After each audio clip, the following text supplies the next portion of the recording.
Hey guys, welcome back to Infidelity Stories. Make sure like and subscribe to the channel for more spicy stories.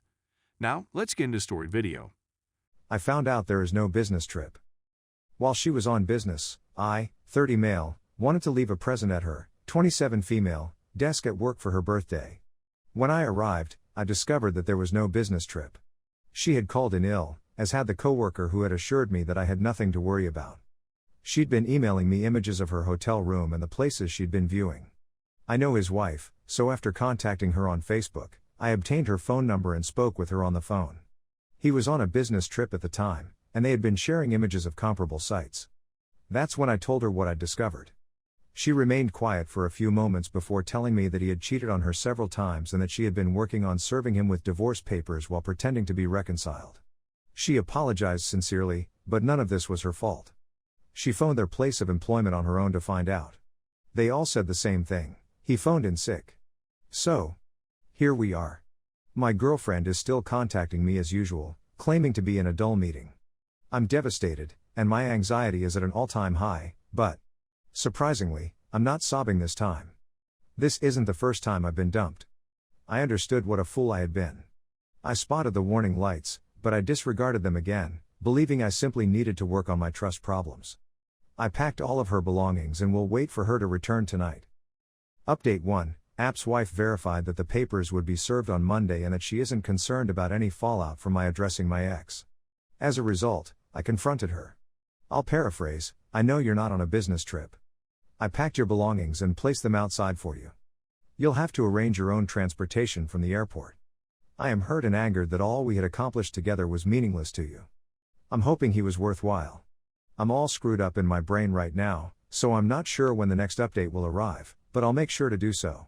I appreciate all of the ideas, comments, and words of encouragement. I disabled her number because she was blowing up my phone. When her sister attempted to contact me, I told her of the situation. She's taken aback, ashamed, and outraged. She will pick up my ex from the airport and assist her with her luggage. I have her extra key, so I don't have to be concerned about my safety. Someone advised taking a break from everything. I may do it, but first I need some time to recenter myself. I got a panic attack.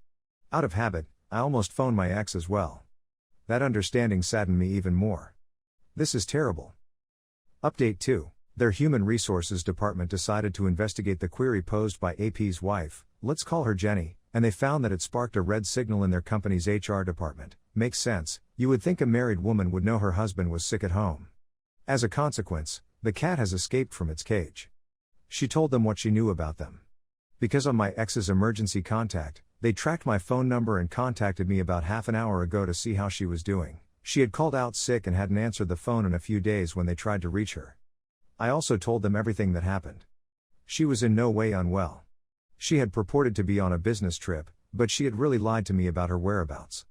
She went on a vacation with that guy and is now committing adultery with him when I'm not looking. Nothing was held back. I suppose there is still a lot of pent-up energy that needs to be let out at some point. As a result, it is still in the works. Meanwhile, since I'm on the internet, I may as well keep you all up to date. In any case, Jenny phoned me soon after I'd texted my ex-boyfriend yesterday, and she immediately started blasting up my phone with the fact that AP had been calling her, being more chatty than normal, and eventually asked if anything was wrong and what she was doing. She agreed to go along with it. This lends a great deal of credibility to his and my ex relationship. Girlfriend's my ex-girlfriend and her sister came to pick up her items when they landed at the airport late last evening. They didn't knock, and I didn't open the door to greet them either. After they finished, they sat in their car for a little while. As they talked, I could see her sister's hand signals moving frantically behind her back. I'm not sure whether she was lecturing her or if she was just being rude. She seemed to be in a bad mood. Her ex was put to rest by her own hands, according to her. It wasn't long until she came out and knocked on my door. Many Redditors recommended me to just ignore her, but I made the decision that I wanted to talk with her personally. I was interested in hearing what she had to say about herself, and I was expecting to see her throughout the interview. What a dreadful performance by the cast. It was very painful. It didn't mean anything, says the narrator after lying, dodging, and gaslighting. She begged for a solution and pledged to restrict him from everything, including her phone, and to keep it unlocked at all times. She even made an effort to guilt trip me at one point. I asked her to show me her phone, which she did. She categorically refused.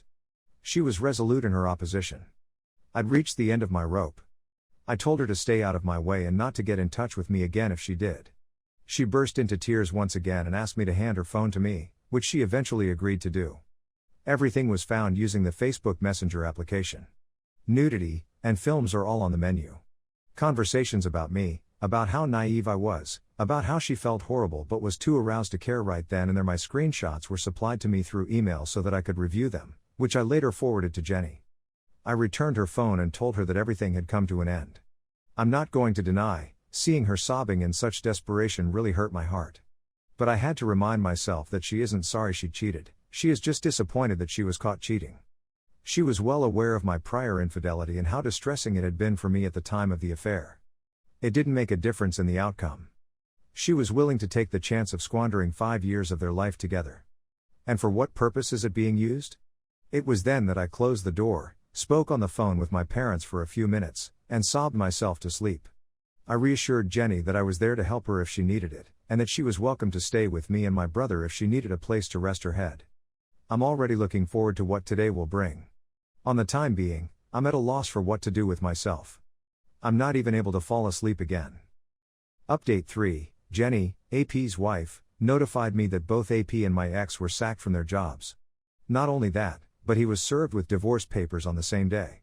They got into a big fight, and he began smashing and bashing everything. He never touched her, yet she still feels unsafe in his presence. Her parents are in Korea, so she will be living with me until she can find a home of her own. My brother is now deployed, thus his room is empty. My ex, on the other hand, has moved back in with her parents and has been sobbing continually, according to her sister. She hasn't left the home in a long time and hasn't spoken to anybody. Her father apologized to me a few days earlier. Throughout the years I've known him, he's always been silent, cold, and aloof, but on the phone, he was quite friendly and provided me some much-needed words of comfort and advice. As for me, I'm not very good, but I understand that these things take time to iron out. I've been here before, yet it still hurts. 5 years squandered. She was my rock, the one person in this world I could turn to and open myself to, and now I can't. Was it worthwhile? Is that what all those 5 years have meant to you? She was such a good person, self-sufficient, diligent, and truthful. She always seemed to have her stuff together, and you could tell she was going far in life. Her enthusiasm simply made you want to keep your things together. But now it's as though I've forgotten who she is. Everyone is aware of what she did. I made a bad decision and opened up to someone with a large tongue. Her close pals are unhappy and accuse me of doing it on purpose to retaliate against her. I don't want to quarrel with those who were aware of her affair the whole time. One of them actually encouraged it. They never appealed to me. My ex was always so much above them that she appeared out of place. But now I know precisely where she got it. It's heartbreaking and disheartening to watch her slip that far. I'll start boxing with a buddy next week, and he'll also teach me on nutrition and how to eat better in general. I've been aching to try grilling, so I'm thinking of borrowing my brother's Weber and learning how to do it. I'm attempting to keep myself occupied. Because I work from home, everything reminds me of her. Someone recommended moving the furniture in the home. That's a fantastic concept, in my opinion. That's all the news I have for you. I don't expect much more, but if something important comes up, I'll provide an update.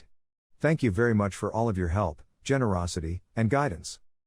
Edit. Yeah, I've been granted the option to fly to New Orleans for free next month. Jenny and I are thinking about traveling somewhere to get away from all of this nonsense.